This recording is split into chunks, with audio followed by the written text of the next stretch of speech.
Entre la gama de precandidatos presidenciales que ofrece el Pacto Histórico aparece el nombre de Ali Bantu Ashanti. Es director del colectivo de abogados humanistas afrocolombianos Justicia Racial, que defiende los derechos humanos y aboga por la eliminación del racismo y la discriminación racial en Colombia.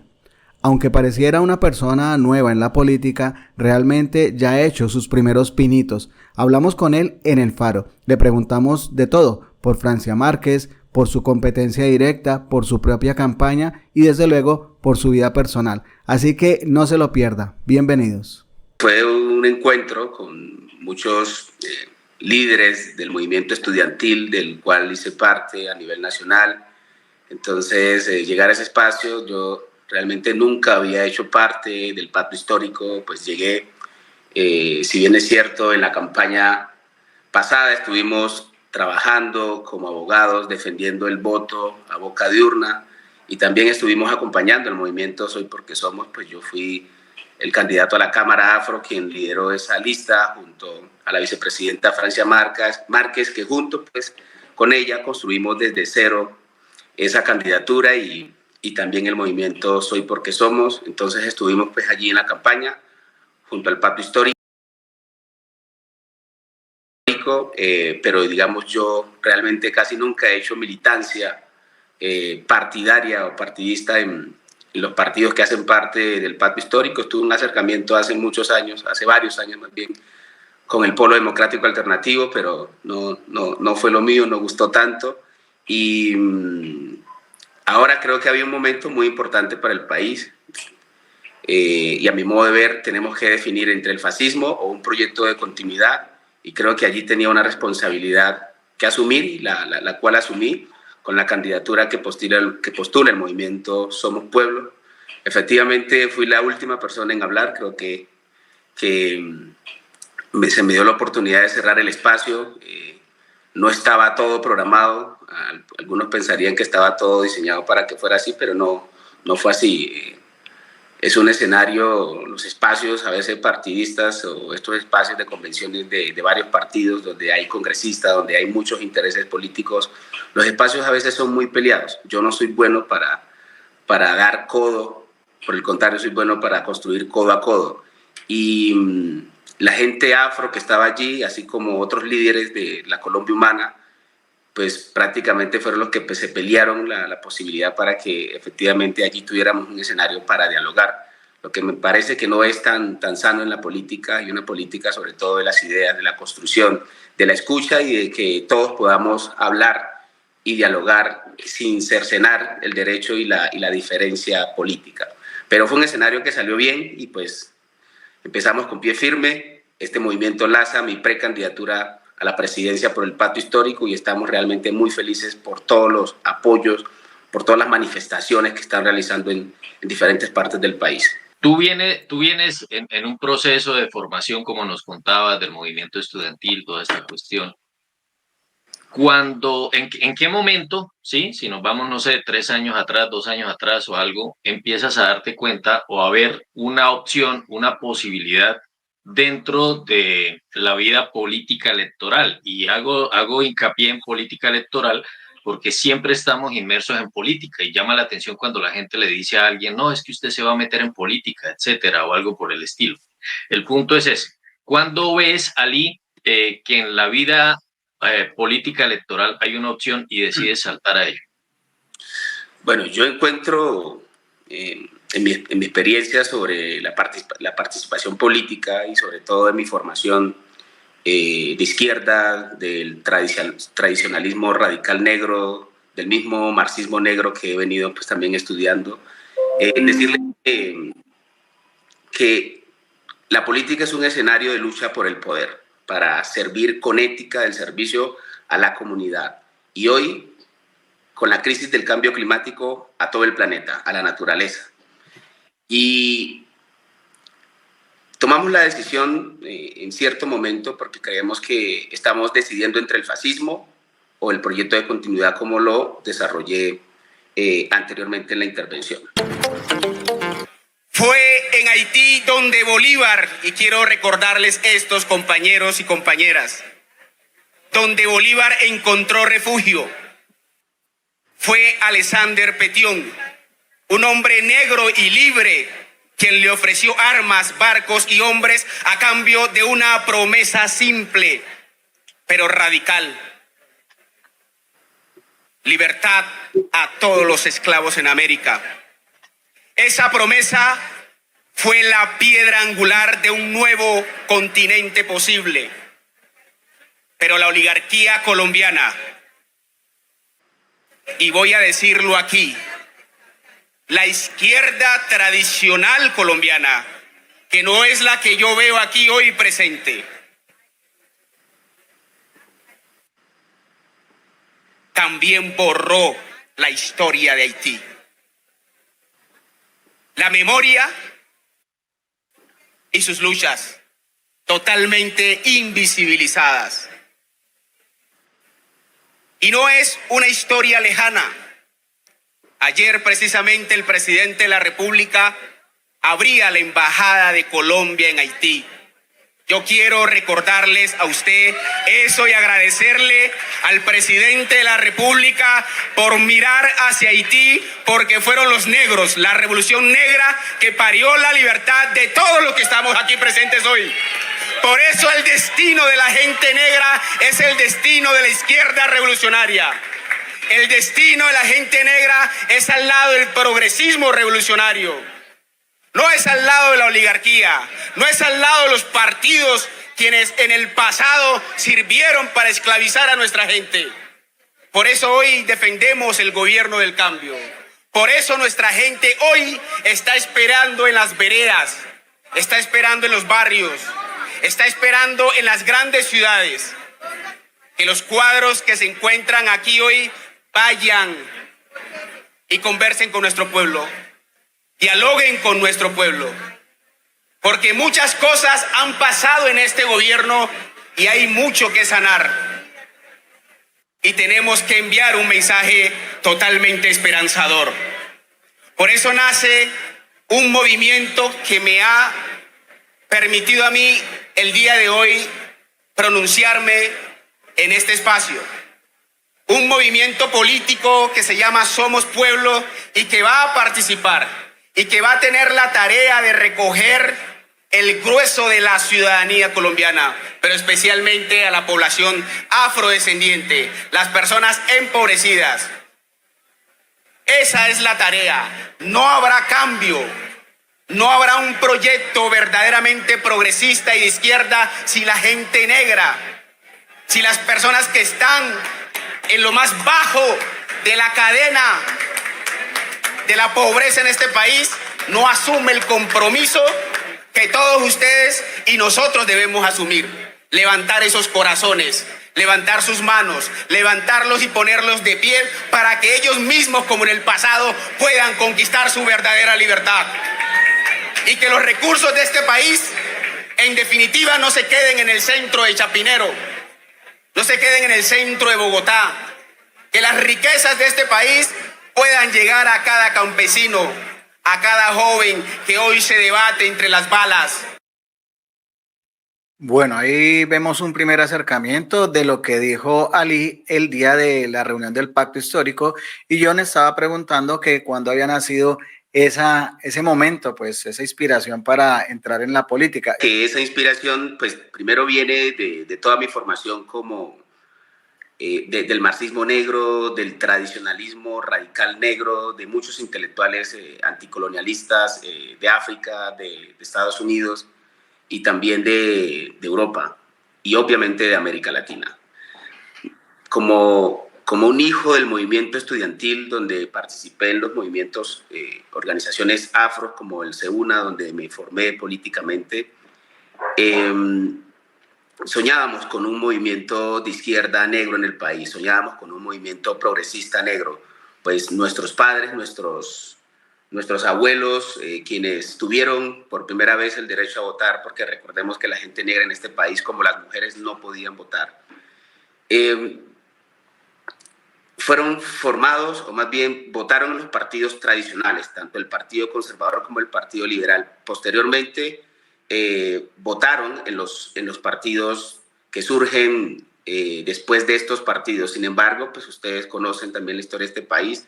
Aquí no se le había permitido a la izquierda, al progresismo, tener una participación real porque había sido literalmente asesinada, desaparecida. Ahí tenemos el genocidio de la Unión Patriótica.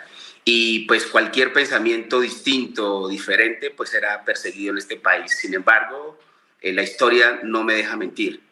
Los referentes nuestros, los referentes negros de este país, nos demostraron que la lucha por la libertad no ha sido una cosa que encontramos hoy en la historia nacional. Es una historia que hunde sus raíces en la época de la esclavitud, posteriormente en los procesos de independencia del país. Juan José Rondón, podríamos recordar la famosa frase cuando el Bolívar a un soldado negro y raso le dice: general, salve usted la patria, en el pantano de Vargas. Creo que hay unos símbolos muy importantes que nosotros debemos recoger y que yo me siento profundamente orgulloso de mis ancestros, de quienes lucharon por la libertad en este país. Recordemos, por ejemplo, a Padilla, otro hombre negro que fundó la Fuerza Naval de Colombia y que posteriormente fue traicionado.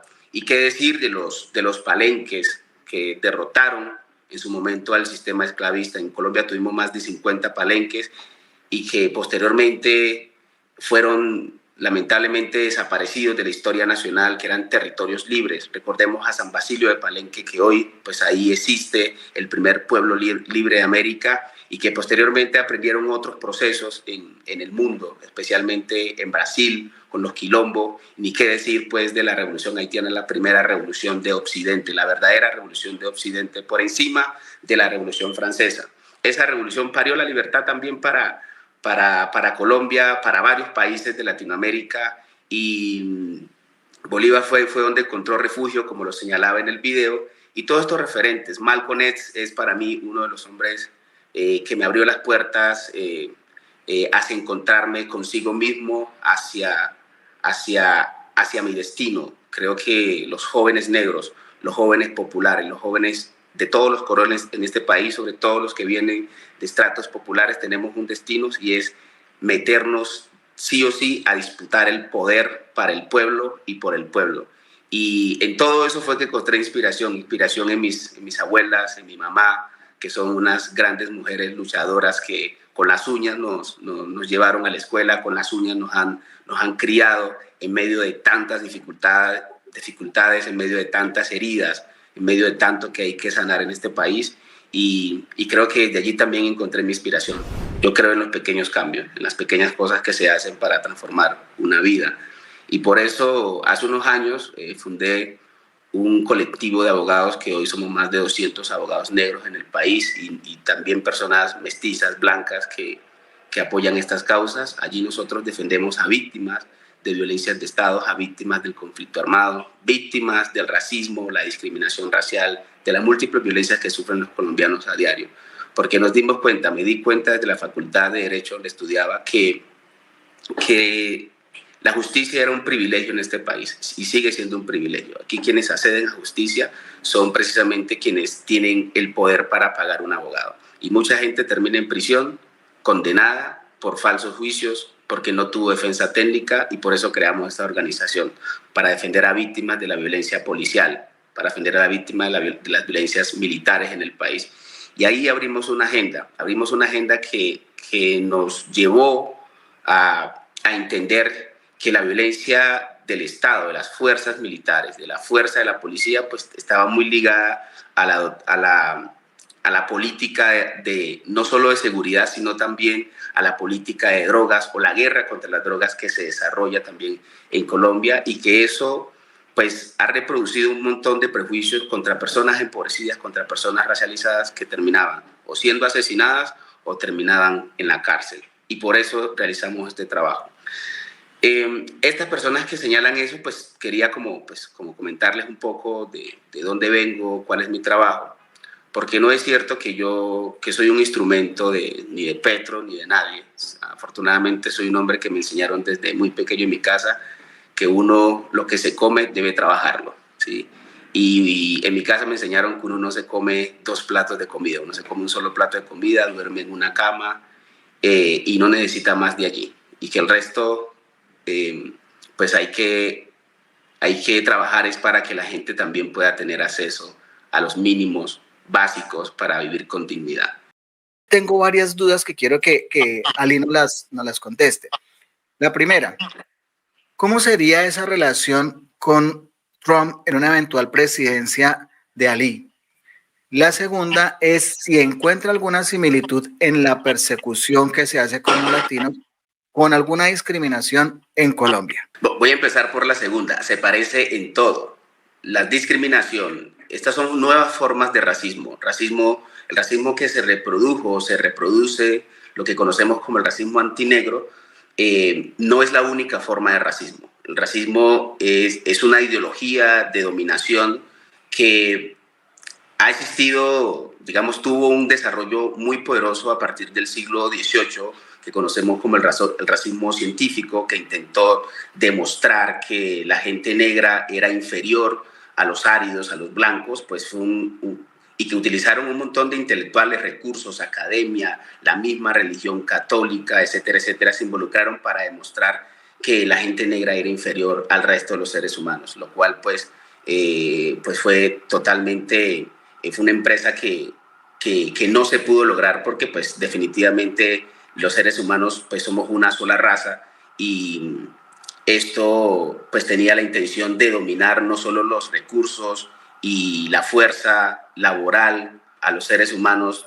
descendientes de africanos, sino también que ha sido un método de explotación y de control de otros pueblos. Lo que estamos viendo en Palestina es una forma de racismo religioso.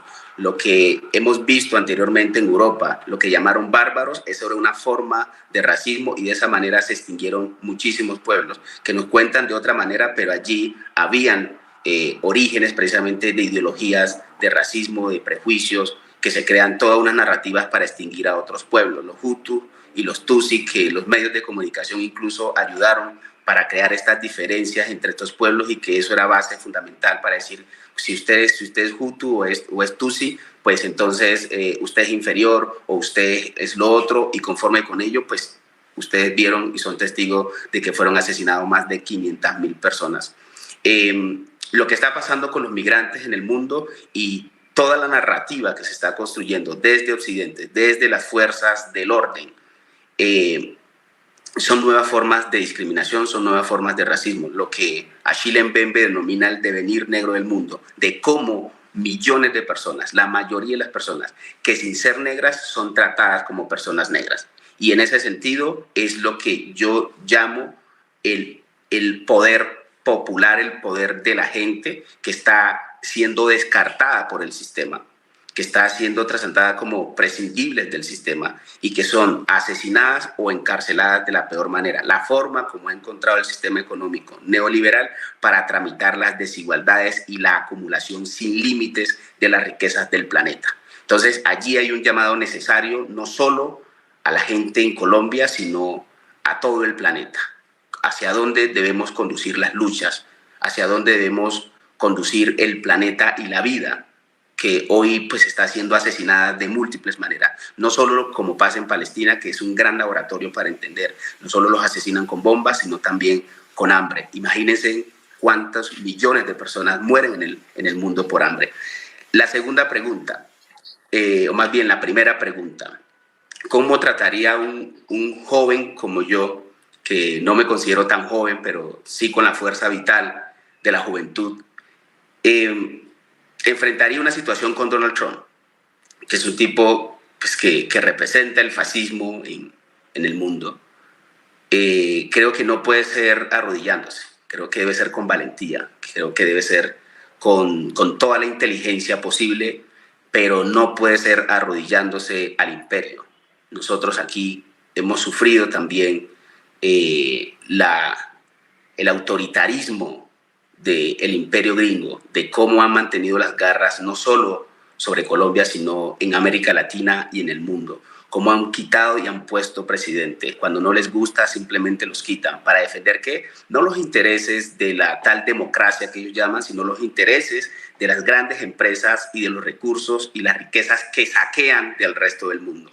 Me parece muy importante y mucha gente me ha mandado videos de Ibrahim Traoré porque de alguna manera me asimilan por mis posturas, por mi pensamiento con el presidente de Burkina Faso, Pago Arriendo aquí en Bogotá, por las diferentes amenazas que he sufrido de muerte. Vivo en un lugar más o menos seguro, primero. Segundo, no soy una persona rica, pago arriendo, como te digo. En tercer lugar, Bogotá a mí me dio la posibilidad de estudiar, amo esta ciudad, la defiendo. En cuarto lugar, el trabajo que nosotros hacemos lo hacemos en todo el país. Yo vivo metido en los barrios más jodidos y más complejos, donde la violencia nos sigue arrebatando los jóvenes, es donde hacemos el trabajo. Vengo de Molino 100, por ejemplo, que es un barrio en Palmira. Allá estuvimos con 15 abogados haciendo una brigada jurídica con la comunidad que está sufriendo un montón de situaciones. Este barrio pone cerca del 70% de los homicidios de Palmira, y nosotros nos estamos precisamente acercando a estos territorios para ver cómo entendemos las dinámicas también de la violencia y cómo plantear nuevas formas de convivencia, porque creo que el papel de los intelectuales, el papel de la academia, el papel de los políticos en el país, que no me considero precisamente un político, deberíamos involucrarnos precisamente en el problema, porque estamos dejando que los jóvenes, que la gente resuelva sus problemas por sí solo, y se han dedicado simplemente a criticar, pero no a involucrarse en las soluciones que necesita la gente. Entonces, si bien es cierto, mi domicilio está en Bogotá, yo permanezco en los barrios, en Buenaventura, en Tumaco, yendo a las cárceles de todo el país, me recorro las cárceles. Ali está cerca de Francia, con Francia, en contra de Francia, de acuerdo con Francia. ¿Cómo es el tema? Yo creo que alrededor de la vicepresidenta hay varias discusiones, hay varios debates. Uno de ellos es lo que ella ha planteado y lo que viene planteando últimamente relacionada con el racismo, el patriarcado, del cual ella ha sido víctima desde incluso de la campaña, y que todo el país ha sido testigo de cómo un montón de prejuicios, los ataques que ha recibido, no solo de ciudadanos que manifiestan a través de redes sociales o incluso personalmente. Usted vieron a la señora que fue condenada y que han manifestado un montón de prejuicios e insultos bastante denigrantes, si se quiere. Pero esa es una discusión, esa es una de las discusiones que hay que plantear. Aquí nunca se ha hablado del papel de las mujeres negras dentro del poder, dentro del poder político colombiano, y sobre todo el papel que han venido desarrollando quienes han ostentado el poder en Colombia con respecto al patriarcado y especialmente el racismo contra las mujeres dentro del poder político colombiano. Y creo que ella es una prueba de eso, y que le ha tocado sufrir muchísimo por los diferentes ataques que ha recibido. Nosotros en eso estamos totalmente de acuerdo, y que ella no puede quedarse callada frente a las discriminaciones de las cuales ha sido víctima, no solo ella, sino otras mujeres negras que han también llegado a estos espacios de poder. Y yo sí, ahí también lo que he dicho es, esta es una discusión no solo desde el punto de vista personal, sino también de cómo planteamos una discusión de país, de cómo muchas mujeres, no solo mujeres afros, sino también mujeres indígenas, mujeres que por el clasismo también en este país sufren discriminaciones, racismos relacionados también con el origen de las regiones de donde uno venga. Pues también aquí en Bogotá se siente eso. Los costeños también sufren algún tipo de discriminación, y me ha tocado atender mujeres, funcionarios públicos de diferentes partes del país que llegan a manifestarme cómo son víctimas de lo que hoy llaman bullying o matoneo en sus puestos de trabajo por su forma de hablar, por su cultura, por su origen, etcétera, etcétera. Y pues la vicepresidenta le ha tocado luchar contra eso, que no es un tema fácil. Esa es una discusión. La otra discusión está relacionada con su papel como ministra y como vicepresidenta, como funcionaria, en el cumplimiento pues, de sus funciones y de las tareas que le otorgó el presidente de la República, una no fácil, que fue la de construir un ministerio de la igualdad. y la ejecución de los recursos que se le asignaron a ese Ministerio de Igualdad y los programas que tenía que desarrollar. Creo que son dos discusiones distintas que a veces guardan una relación porque se combinan, pero que son dos discusiones distintas. Frente a esto segundo, creo que los colombianos, las colombianas, todos, en los que me incluyo, deberíamos tener el derecho también de poder hacer la crítica constructiva, hacer la crítica que sana, la crítica que propone. Y ella debería asumir esa crítica de una manera madura políticamente, entendiendo que es una vicepresidenta de un país que es un símbolo que nosotros elegimos, que nosotros como pueblo decidimos que estuviera allí y que pues en lo mejor posible atender a estas críticas de una manera pues democrática, de que aquí pues debe permitirse también el disenso, la discusión para poder avanzar. Yo creo en la crítica, la autocrítica para poder avanzar y creo que en la medida que las adulaciones son las que priman, pues eso le hace mucho daño a los liderazgos. Y en el movimiento negro sí que tenemos que aprender muchísimo de eso, porque no podemos seguirnos adulando porque llegó el gobernador, porque llegó el alcalde, porque llegó el viceministro, entonces todo el mundo tiene que rendir pleitesía. No estamos para eso. Estamos para exigirle a los mandatarios, a quienes tienen el poder que les ha otorgado el pueblo para llevar las transformaciones a nuestros territorios, tenemos el deber y la obligación de dar discusiones políticamente maduras. Bienvenidos al Faro, una luz en el camino para informarte mejor. También estoy seguro que deben tener a la idea de una tregua